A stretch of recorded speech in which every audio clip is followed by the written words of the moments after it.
After the Indian Councils Act of 1861, Indians got only a tiny taste of representative governance, barely any power, mostly advisory roles. But in 1892, the British decided to expand the councils. अब सवाल ये है कि क्या सच में Indians की आवाज बढ़ी, कौन सी पावर्स मिली और कौन सी अभी भी ब्रिटिश के पास रही। आइए स्टेप बाय स्टेप समझते हैं इस एक्ट की सारी खास बातें और जानें कि कैसे ये एक्ट 1909 की तैयारी में पहला बड़ा कदम साबित हुआ। So hello everyone, welcome back to part 12 of our Indian polity lecture series भारतीय राज्य व्यवस्था के भाग 12 में आप सबका स्वागत है। Presently we are dealing with the first chapter that is historical background of Indian constitution और आज हम देखेंगे इंडियन काउंसिल्स एक्ट ऑफ 1892। इस वीडियो में कौन से टॉपिक हम कवर अप करने वाले हैं। So first of all we will go through the background of Indian councils act of 1892, then we will see the demands made by Indian National Congress, क्योंकि 1885 में इंडियन नेशनल कांग्रेस का स्थापना जो है हो जाता है। उसके बाद फिर हम देखेंगे कि जब इंडियन नेशनल कांग्रेस ने डिमांड रखी तो ब्रिटिश गवर्नमेंट का क्या रिस्पॉन्स था। उसके बाद फिर हम इस एक्ट के की प्रोविजंस देखेंगे, then we will go through the significance of this act, limitations क्या थी, क्रिटिसिज्म क्या मिले इस एक्ट को, वो हम देखेंगे और साथ ही साथ हम कंक्लूजन देखेंगे एंड लास्टली हम कुछ प्रैक्टिस क्वेश्चंस देखेंगे, बेसिकली पीवाईक्यू देखेंगे। और आपसे रिक्वेस्ट रहेगा कि इस टॉपिक को अच्छे से समझने के लिए बिना स्किप किए हुए वीडियो को लास्ट तक जरूर देखें एंड प्रैक्टिस क्वेश्चंस को जरूर अटेम्प्ट करें। सो अगर हम बैकग्राउंड की बात करें तो इंडियन काउंसिल्स एक्ट जो 1861 में आया था वो पूरी तरीके से फेलियर रहा, क्योंकि 1861 के एक्ट ने लेजिस्लेटिव काउंसिल तो क्रिएट कर दिया था बट वहां पे जो नॉन ऑफिशियल मेंबर्स थे वो ऑलमोस्ट नेग्लिजिबल थे। इतना बड़ा पॉपुलेशन एंड उसको रिप्रेजेंट करने के लिए कितने लोग, 3 लोग, ठीक है। और बेसिकली वहां पे जो नॉमिनेट होके लोग पहुंच रहे थे वो कौन थे, वो जमींदार थे, प्रिंसेस थे या फिर रिटायर्ड ऑफिशियल्स थे जो कि सही मायने में इंडियंस को रिप्रेजेंट नहीं कर रहे थे। एंड ये जो काउंसिल है ये पॉलिटिकल एस्पिरेशन जो इंडिया में बढ़ रहा है उसके डिमांड को पूरा करने में फेल हो जाता है, ये सेटिस्फाई नहीं कर पाता है पॉलिटिकल एस्पिरेशन को। साथ ही साथ हम देखते हैं कि 19th सेंचुरी में नेशनलिज्म की जो भावना है वो काफ़ी बढ़ती है। बहुत सारे डेवलपमेंट जो है वो होते हैं जिसकी वजह से पॉलिटिकल अवेकनिंग जो है इंडिया में चल रही है। यूनिवर्सिटीज़ जो हैं कलकत्ता, बॉम्बे, मद्रास में खोल दिए गए जिससे मॉडर्न एजुकेशन जो है वो लोगों में अब ज़्यादा स्प्रेड हो रहा है। इंग्लिश लैंग्वेज जो है वो एजुकेटेड लोगों को यूनाइट करने का काम कर रहा है।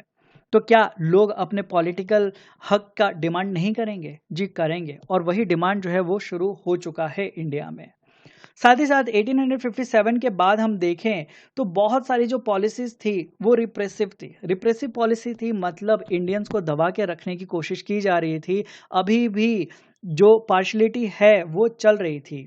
ब्रिटिशर्स एंड इंडियंस का ट्रीटमेंट जो है अलग अलग हो रहा था जिसके वजह से दूरियां जो हैं लोगों में बढ़ रही है। बेसिकली ब्रिटिश सरकार और इंडियंस के बीच में दूरियां जो है बढ़ रही है। तो उस दूरी को कम करने के लिए और लोगों की डिमांड को पूरा करने के लिए एक काउंसिल्स एक्ट जो है वो लाया जाता है। सो 1878 को हम अगर देखें तो हम देखते हैं कि वर्नाकुलर प्रेस एक्ट ला दिया जाता है, साथ ही साथ आर्म्स एक्ट ला दिया जाता है। और ये एक्ट्स किसके द्वारा लाए गए, बहुत इंपॉर्टेंट नाम है, आपको याद रखना है, लॉर्ड लिटन के द्वारा, ठीक है। लुटियन नहीं है, ये लिटन है। तो लॉर्ड लिटन जो है वो वर्नाकुलर प्रेस एक्ट ला देता है 1878 में एंड आर्म्स एक्ट ला देता है 1878 में। वर्नाकुलर प्रेस एक्ट के तहत क्या होता है कि कोई भी न्यूज़पेपर अगर सरकार के खिलाफ कुछ भी अगर लिखेगा तो उस न्यूज़पेपर की प्रिंटिंग जो है बंद करा दी जाएगी या फिर उसका जो एडिटर है उस पर फाइन बैठाया जाता था। तो हम क्या देख रहे हैं कि यहाँ से फ्रीडम ऑफ स्पीच जो है इंडियन का वो छिन रहा है। तो क्या इंडियंस यहाँ पे शांत रहेंगे? जी नहीं, वो अपने डिमांड्स को रखना शुरू कर देते हैं।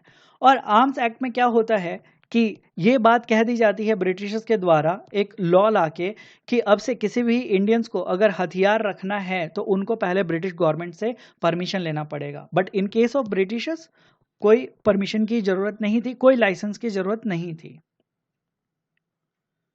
तो हम देख रहे हैं कि ये भेदभाव जो है वो चल रहा है जिसके वजह से इंडियंस जो हैं वो एजिटेट कर रहे हैं। इंडियंस जो हैं वो इनके कंट्रोल में नहीं रहना चाहते हैं, वो अपनी बातों को भी रखना चाहते हैं, इसलिए वो अपना डिमांड जो है वो रखते हैं। हम देखते हैं कि 1885 में इंडियन नेशनल कांग्रेस की स्थापना जो है हो जाती है और कांग्रेस जो है वो अपने डिमांड्स को रखती है। कांग्रेस कहती है कि लेजिस्लेटिव काउंसिल को एक्सपेंड किया जाए, मोर नंबर ऑफ इलेक्टेड मेंबर जो है वो लेजिस्लेटिव काउंसिल के अंदर पहुंचने चाहिए, साथ ही साथ बजट के ऊपर डिस्कशन का अधिकार भी मिलना चाहिए।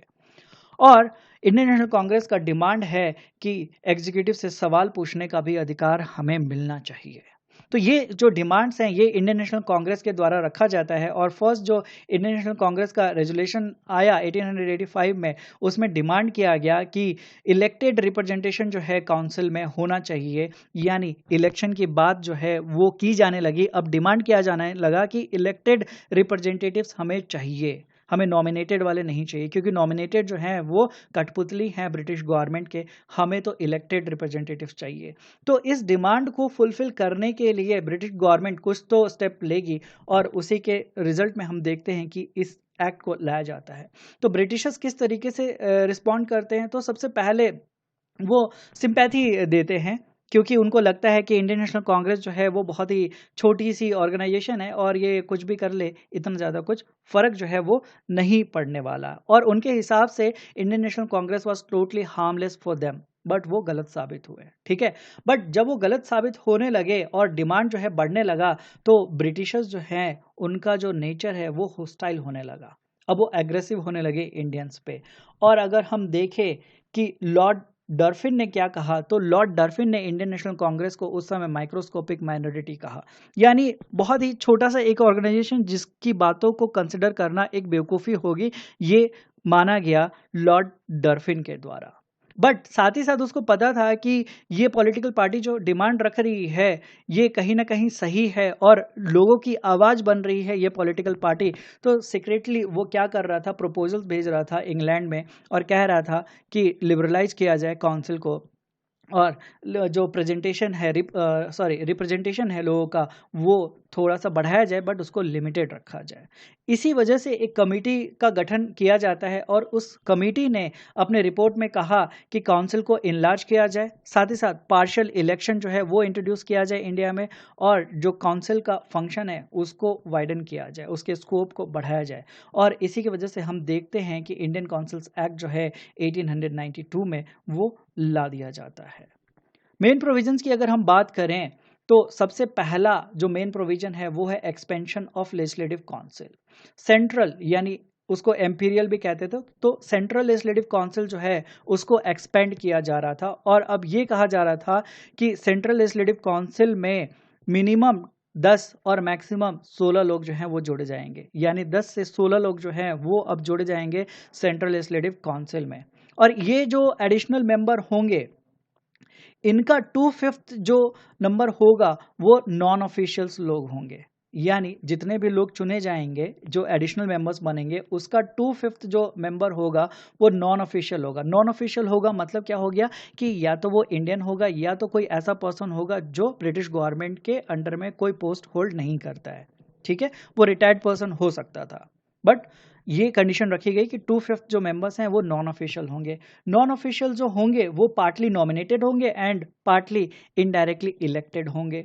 तो इनडायरेक्ट इलेक्शन का कॉन्सेप्ट जो है वो इसी एक्ट से निकल के आता है। ठीक है, ये बात आपको ध्यान रखनी है क्योंकि ये क्वेश्चन जो है वो पूछा जाता है। प्रोविंशियल लेजिस्लेटिव काउंसिल की अगर हम बात करें तो वहाँ भी एडिशनल मेंबर की संख्या जो है बढ़ाई गई। मद्रास एंड बॉम्बे में कहा गया कि अप टू 20 एडिशनल मेंबर्स जो हैं हो सकते हैं। ठीक है, आपको ध्यान रखना है अप टू 20। इसका ये मतलब नहीं था कि एकदम से 20 लोगों को जो है जोड़ दिया जाएगा काउंसिल के मेंबरशिप में, जी नहीं, अप टू 20 मेंबर्स जो हैं वो हो सकते हैं। बंगाल में भी अप टू 20 जो है एडिशनल मेंबर्स आ सकते हैं and north west provinces and Awadh में अप टू 15 जो मेंबर्स हैं वो ऐड किए जा सकते हैं। ये बात जो है वो कही गई इंडियन काउंसिल्स एक्ट 1892 के द्वारा। अब हम देखते हैं कि इनडायरेक्ट इलेक्शन जो है वो शुरू हो जाता है। ओके, ट्रू सेंस में ये इलेक्शन नहीं है बट इनडायरेक्ट वे में इलेक्टेड लोग जो हैं वो अब पहुंच रहे हैं, उसको हम समझेंगे कि कैसे। एंड यहीं से हम देखते हैं कि ट्रू रिप्रेजेंटेशन जो है वो शुरू हो जाता है। फर्स्ट टाइम इंडिया में इलेक्शन का प्रिंसिपल जो है इसी एक्ट के द्वारा निकल के आता है। वर्ड इलेक्शन जो है वो जानबूझ के अवॉइड किया गया था इस एक्ट में, और कहा गया कि लोकल बॉडी जो हैं उनको हम अलाउ करते हैं कि वो रिकमेंड करेंगे नाम को उन मेंबर्स का जिनको काउंसिल में लेजिस्लेटिव काउंसिल में जोड़ा जाएगा, ठीक है। और वो कौन से लोकल बॉडीज थे जो नामों को रिकमेंड कर रहे थे? तो municipalities, district boards, universities, zamindars, trade associations and Calcutta chambers of commerce, ये जो है वो नाम रिकमेंड करते थे और ये नाम जो है गवर्नर जनरल के पास जाता था, काउंसिल के पास जाता था और वो फाइनली डिसाइड करता था कि इस बंदे को लेना है कि नहीं लेना है। तो इस तरीके से हम क्या देख रहे हैं कि इनडायरेक्टली लोगों को जो है इलेक्ट किया जा रहा है और उनको काउंसिल का मेंबर बनाया जा रहा है, ठीक है। तो ये सिस्टम काम कैसे करता था, अब उसको हम समझेंगे। तो लोकल बॉडीज जो हैं वो एक मेंबर को सेलेक्ट करती थी एंड उसका नाम जो है रिकमेंड करती थी। ये रिकमेंडेशन जो है गवर्नमेंट के पास जाता था और गवर्नमेंट यूजुअली इस नाम को एक्सेप्ट कर लेती थी, बट गवर्नमेंट के पास ये पावर था कि वो चाहे तो इस नाम को रिजेक्ट भी कर सकते हैं। तो यहाँ से हम देख रहे हैं टेक्निकली कि रिकमेंडेशन हो रहा है और वही नॉमिनेट भी हो रहे हैं, बट लीगली इसको हम इलेक्टेड मेंबर नहीं कह सकते हैं। क्यों नहीं कह सकते हैं? क्योंकि इलेक्टेड मेंबर जो हैं वो पूरी तरीके से जनता के द्वारा इलेक्ट करके नहीं भेजे गए थे और उनका जो पोजीशन है वो डिपेंड करता था गवर्नमेंट के अप्रूवल पे। इसीलिए डायरेक्ट फॉर्म ऑफ इलेक्शन हम इसको नहीं कहते हैं, but indirect form of election ये था। नंबर ऑफ इलेक्टेड मेंबर्स की अगर हम बात करें तो सेंट्रल लेजिस्लेटिव काउंसिल के अंदर 5 जो हैं नॉन ऑफिशियल मेंबर्स जो हैं वो इलेक्ट होके पहुंचे थे, जो कि रिकमेंड किए गए थे provinces and Calcutta chamber of commerce के द्वारा। प्रोविंस में अगर हम देखें तो जो नॉन ऑफिशियल मेंबर्स थे एडिशनल, उनकी संख्या वेरी करती थी और वो डिपेंड करती थी लोकल बॉडीज के ऊपर। Okay, then powers and functions की हम बात करें जो कि इंडियन काउंसिल्स एक्ट 1892 के द्वारा दिया गया था लेजिस्लेटिव काउंसिल को, तो हम देखते हैं कि फाइनेंशियल पावर जो है वो काफ़ी लिमिटेड थी, बट यहाँ पे इम्प्रूवमेंट था as compare to Indian councils act of 1861। ठीक है, चेंज क्या था? तो हम देखते हैं कि इंडियन काउंसिल्स एक्ट 1892 में ये कहा गया कि मेंबर्स जो हैं they are allowed to have discussion on budget. ठीक है, they were allowed to have discussion on annual financial statement. Annual financial statement का मतलब क्या हो गया? बजट, यानी बजट के ऊपर डिस्कशन का अधिकार जो है वो अब मिल गया इस एक्ट से। साथ ही साथ बोला गया कि जनरल ऑब्जर्वेशन जो है वो भी वो बना सकते हैं एंड अपने पॉइंट जो है वो रख सकते हैं। साथ ही साथ इस एक्ट में ये अथॉरिटी भी मिल जाती है कि जो मेंबर हैं काउंसिल के वो सजेस्ट कर सकते हैं फॉर इंक्रीज और डिक्रीज इन रेवेन्यू और एक्सपेंडिचर, यानी बजट के ऊपर वो अपने पॉइंट जो हैं वो रख सकते हैं और रेवेन्यू एक्सपेंडिचर जो है वो बढ़ना चाहिए कि घटना चाहिए, ये पॉइंट्स भी अब वो रख सकते हैं, सजेशन जो है वो दे सकते हैं। बट सजेशन देने की बात है, यहाँ पे ये नहीं बोला जा रहा है कि उन्होंने जो सजेशन दिया उनको एक्सेप्ट ही कर लिया जाएगा। ठीक है, फिर भी ये अधिकार मिला तो सही, पहले तो ये अधिकार भी नहीं मिला था 1861 के एक्ट में। ठीक है, बट ये लिमिटेड क्यों रहा? क्योंकि यहाँ पे वोटिंग का अधिकार नहीं था, बजट के ऊपर वोटिंग का अधिकार नहीं दिया गया था। एंड साथ ही साथ जो लेजिस्लेटिव मेंबर्स थे, नॉन ऑफिशियल जो मेंबर्स हैं हमारे इंडिया को जो रिप्रेजेंट कर रहे हैं, वो कोई भी फाइनेंशियल रेजुलेशन जो है वो मूव नहीं कर सकते थे। ठीक है, तो ये लिमिटेशंस थी regarding financial power under Indian councils act of 1892। Okay, so Indian councils act 1892 से हम देखते हैं कि क्वेश्चन पूछने का अधिकार जो है वो अब लेजिस्लेटिव मेंबर्स को मिल जाता है। They were allowed to ask questions on public matters. पहले ये आज़ादी नहीं थी, ये हक नहीं दिया गया था, बट अब बोला गया कि अब आप पब्लिक मैटर्स पे क्वेश्चन जो है पूछ सकते हो, बट उसके लिए आपको 6 दिन पहले नोटिस देना होगा। यानी आप अगर सवाल करना चाहते हो तो पहले हमें 6 दिन पहले नोटिस दो, उसके बाद फिर हम डिसाइड करेंगे कि उसका जवाब देना है कि नहीं देना है। और उस क्वेश्चन को डिसअलाउ भी किया जा सकता था विदाउट गिविंग एनी रीजन, यानी ब्रिटिश गवर्नमेंट चाहती तो उसका जवाब दे सकती थी, और अगर वो जवाब नहीं देना चाहती तो बता सकती थी कि हम जवाब नहीं देंगे, और उसके पीछे का क्या कारण है वो बताना उनके लिए कोई कंपल्शन नहीं था। ठीक है, साथ ही साथ लिमिटेशन क्या था कि सप्लीमेंट्री क्वेश्चन जो है वो नहीं पूछा जा सकता था, यानी किसी एक मेंबर ने पहला क्वेश्चन पूछा तो उसके बाद वो उससे रिलेटेड दूसरा क्वेश्चन जो है वो नहीं पूछ सकता था। ठीक है, फॉर एग्जाम्पल हम अगर देखें तो कोई एक मेंबर अगर ये पूछता है that what government is doing for education in India, तो बस वही उसका सवाल हो सकता है। वो अगला सवाल ये नहीं पूछ सकता है कि हाँ कितना फंड जो है एलोकेट किया गया है एजुकेशन के लिए, आपने कितने टीचर्स जो हैं वो ट्रेन किए हैं, ये सारे सवाल जो है नहीं आ सकते थे। बस वो ये पूछ सकता था कि हाँ आप एजुकेशन के लिए इंडिया में क्या कर रहे हो। ठीक है, तो आई होप कि आपको समझ में आ गया होगा कि supplementary question was not allowed, इसका क्या मतलब है। ओके, एंड साथ ही साथ उनको कहा गया कि फॉरेन अफेयर से रिलेटेड आप कोई भी क्वेश्चन नहीं पूछोगे, मिलिट्री मैटर से रिलेटेड कोई भी क्वेश्चन आप नहीं पूछोगे, एंड पब्लिक सर्विस मैटर से रिलेटेड आप कोई भी क्वेश्चन नहीं पूछोगे। तो क्वेश्चन पूछने का अधिकार तो मिला था बट काफ़ी लिमिटेड था वो। ओके। देन हम इफेक्टिव पावर अगर देखें तो वो किसके पास था, वो वायसराय यानी गवर्नर जनरल के पास ही था। क्यों? क्योंकि वो सारी चीजों को इस तरीके से फ्रेम करके रखा गया था कि जो भी लोग हैं वो कंट्रोल में ही रहें। इंडियंस को बोला गया कि आप क्वेश्चन कर सकते हो, आप डिस्कशन कर सकते हो, बट आपके जो क्वेश्चंस है वो इन्फ्लुएंस नहीं कर सकते हैं पॉलिसी या एडमिनिस्ट्रेशन को। तो हम आपकी बातों को सुनेंगे, बट जरूरी नहीं है कि हम उसके ऊपर इम्प्लीमेंटेशन करें ही, या चेंज हम लाएं या बदलाव हम लाएं, वो हमारे ऊपर डिपेंड करेगा। तो हम देखते हैं कि इफेक्टिव जो पावर था वो ब्रिटिश गवर्नमेंट ने अपने पास ही रखा था। Okay. Significance of this act, तो ये एक्ट जो है अपने आप में बहुत इंपॉर्टेंट है, क्योंकि इसने बहुत ही पॉजिटिव कंट्रीब्यूशन जो है इंडियन पॉलिटी में किया। क्योंकि पहली बार रिप्रेजेंटेशन या फिर इलेक्शन का प्रिंसिपल जो है वो खुल के लोगों के सामने आया।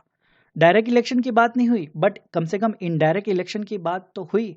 भारत की जनता को अब रिप्रेजेंटेशन तो मिल रहा है, भले ही इनडायरेक्ट वे में मिल रहा है।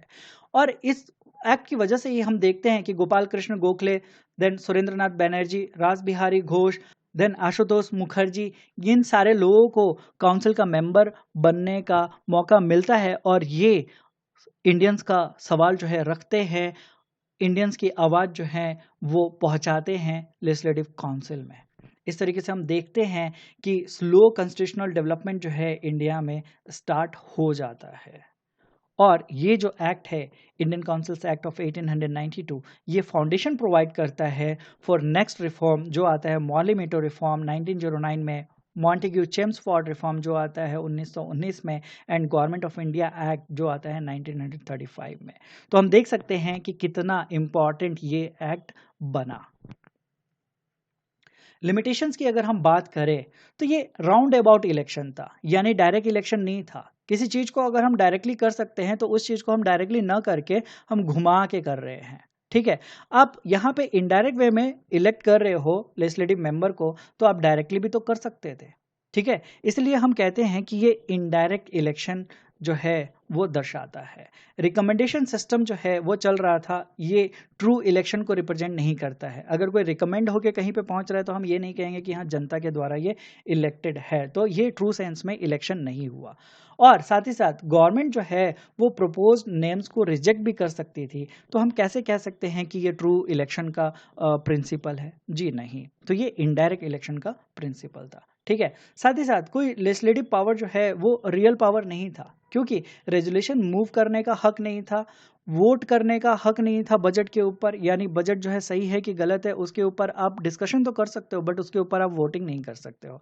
साथ ही साथ किसी भी बिल को इंट्रोड्यूस करने का हक जो है मेंबर्स को नहीं दिया गया था। एंड क्वेश्चनिंग का हक दिया गया, बट बहुत ही वीक था ये भी। क्यों? क्योंकि आपको सवाल पूछने का अधिकार दिया जा रहा है, पर कहा जा रहा है कि आप बस एक ही सवाल पूछोगे, सप्लीमेंट्री क्वेश्चन नहीं पूछोगे, और हमारे ऊपर डिपेंड करता है कि हम उस सवाल को रिजेक्ट करें या फिर हम उसका जवाब दें। सवाल आपको पूछना है तो 6 दिन का आपको नोटिस जो है पहले देना होगा। तो इन सब कारणों से हम देखते हैं कि क्वेश्चनिंग का राइट तो मिल गया, बट ये बहुत ही कमजोर राइट था। कंक्लूजन अगर हम देखें तो जी हाँ, ये काउंसिल एक्ट जो है 1892 का, ये अपने आप में थोड़ा बेटर तो था, इम्प्रूवमेंट तो हुआ ओवर काउंसिल एक्ट ऑफ 1861, और ये फर्स्ट स्टेप था towards representative government in India. पहली बार जो है इंडियंस का रिप्रेजेंटेशन हो रहा था, एंड यहाँ से हम देखते हैं कि कॉन्स्टिट्यूशनल नेशनलिज्म की भावना जो है वो यहाँ से बढ़ना शुरू हो जाती है, और स्टेज जो है वो तैयार हो जाता है 1909 के मॉन्यूमेंटो रिफॉर्म के लिए। तो अब कुछ क्वेश्चन देख लेते हैं। पहला क्वेश्चन कह रहा है which of the following changes were introduce through the Indian councils act of 1892, यानी 1892 का काउंसिल्स एक्ट ला के कौन से चेंजेस जो है वो किए गए थे। तो पहला ऑप्शन है इंट्रोडक्शन ऑफ इनडायरेक्ट इलेक्शन। क्या इनडायरेक्ट इलेक्शन जो है इंट्रोड्यूस किया गया था इस काउंसिल एक्ट के द्वारा? तो जी हाँ, किया गया था। ठीक है। तो ऑप्शन 1 जो है वो स्टेटमेंट 1 जो है वो सही है, तो यहाँ पे स्टेटमेंट 1 नहीं है, इसलिए ये ऑप्शन हमारा एलिमिनेट हो गया। ठीक है। Then second statement, power to discuss the annual budget, annual budget के ऊपर डिस्कशन करने का अधिकार मिला था? तो जी हाँ, मिला था, तो स्टेटमेंट 2 जो है वो सही है। देन थर्ड अगर हम देखें तो बोला जा रहा है right to ask supplementary question. क्या सप्लीमेंट्री क्वेश्चन पूछने का अधिकार था? नहीं था, तो ऑप्शन थर्ड जहां भी है वहां पे काट दीजिए, आपको आंसर जो है मिल गया। Option A is the correct answer. I hope कि आपको ये क्वेश्चन जो है अच्छे से समझ में आया हो। नेक्स्ट क्वेश्चन देखते हैं। So under the Indian councils act of 1892 additional non official members in the legislative councils were, यानी इंडियन काउंसिल्स एक्ट 1892 में जो नॉन ऑफिशियल मेंबर्स थे, जो एडिशनल मेंबर्स थे, उनके रिस्पेक्ट में बातें कही गई है। हमें बताना है कि कौन सी बात जो है सही है उस रिस्पेक्ट में। तो कहा जा रहा है कि जो नॉन ऑफिशियल एडिशनल मेंबर्स थे, दे वर डायरेक्टली इलेक्टेड बाय पीपल। क्या डायरेक्टली इलेक्ट किए जा रहे थे जनता के द्वारा? जी नहीं। तो ऑप्शन ए जो है वो गलत हो गया। Then nominated by governor general.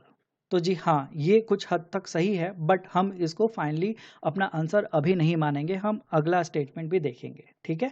Nominated on the recommendation of local bodies such as municipalities, district boards and university. तो जी हाँ, ये भी सही है। देन अगला ऑप्शन देख लेते हैं, nominated by the secretary of state. तो जी नहीं, ये ऑप्शन जो है गलत है। तो अब हम ऑप्शन बी और ऑप्शन सी को लेके चले तो हमें बेस्ट ऑप्शन को सेलेक्ट करना है। तो अपना बेस्ट ऑप्शन कौन हो जाएगा? बेस्ट ऑप्शन हो जाएगा ऑप्शन सी। ठीक है, सी जो है इसका करेक्ट आंसर हो जाएगा। अगर यहाँ पे कुछ और दिया रहता जो कि गलत होता तो हम ऑप्शन बी को सेलेक्ट करते, बट यहाँ पे हम देख रहे हैं कि बी से अच्छा एक्सप्लेनेशन जो है सी ऑप्शन दे रहा है, इसलिए हम सी को टिक करेंगे। क्योंकि गवर्नर जनरल जो है वो नॉमिनेट कर रहा था, बट वो किसको नॉमिनेट कर रहा था? जो रिकमेंड होके आए थे। इसलिए हमारा बेस्ट आंसर जो है यहाँ पे सी बनेगा। ओके। सो लास्टली ये एक मेंस का क्वेश्चन है, you can go through this question, और ये आंसर के पॉइंट्स है। आप इन पॉइंट्स को यूज़ करके अपना आंसर जो है फ्रेम कर सकते हो एंड फाइनल कंक्लूजन जो है आप लिख सकते हो। एंड मैं रिकमेंड करूँगा that please have practice of this thing also. Okay. 1892 के एक्ट ने आवाज़ दी पर ताकत नहीं। 1909 के एक्ट ने वोट देने का हक दिया, लेकिन उसी के साथ हिंदू और मुस्लिम को अलग अलग लाइन में खड़ा कर दिया। क्या ये आगे की आज़ादी का रास्ता था या बंटवारे की पहली ईंट? So in the next video we will discuss the truth behind Morley Minto reform. So that's all in this video. I hope कि आपको ये वीडियो पसंद आया होगा। वीडियो पसंद आया होगा तो प्लीज़ वीडियो को लाइक कीजिएगा। अगर आपके कुछ डाउट्स हो तो आप कमेंट सेक्शन में मेंशन कर सकते हैं, या फिर आप अपनी कोई बात मुझ तक पहुंचाना चाहते हैं तो आप ज़रूर कमेंट कीजिए। और आपको ये वीडियो कैसा लग रहा है आप कमेंट करके ज़रूर बताइएगा। आपको ये वीडियो अच्छा लगा हो तो प्लीज़ शेयर कीजिएगा, और चैनल को आपने अभी तक अगर सब्सक्राइब नहीं किया है तो प्लीज़ सब्सक्राइब कर लीजिए ताकि लेटेस्ट अपडेट आप तक जल्दी पहुँचे। So that's all, I will be catching you in next video. Till then take care, bye bye, thank you, जय हिंद।